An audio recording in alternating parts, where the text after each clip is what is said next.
seasonings. Lumpia.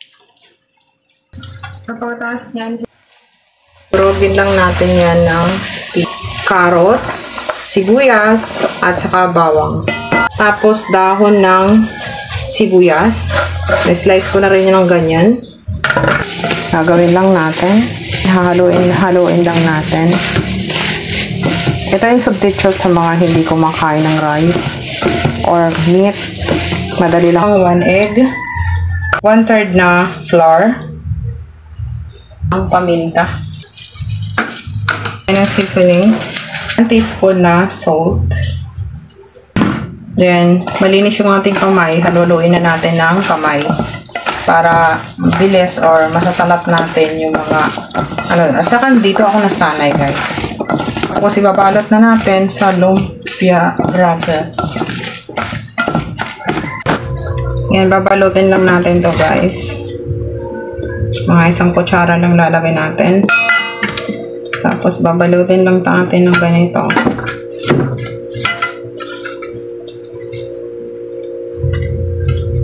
Gilid ng paganyan.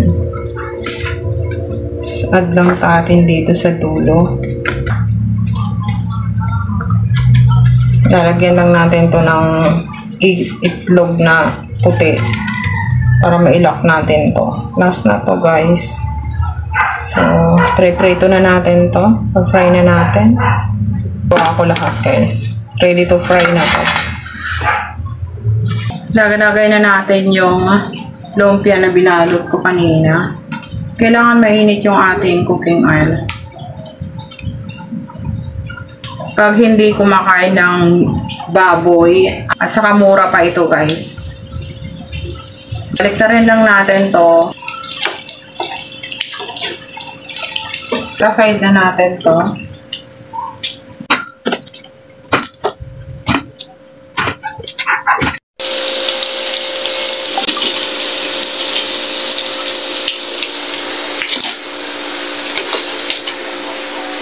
Turon.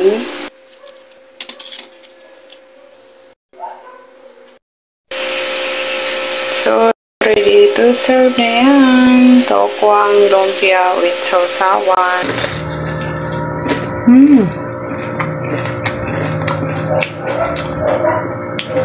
Sarap. Yummy.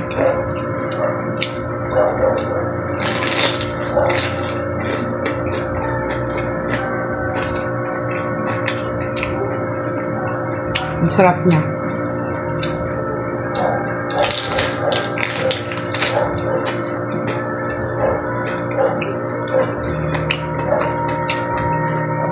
Sarap.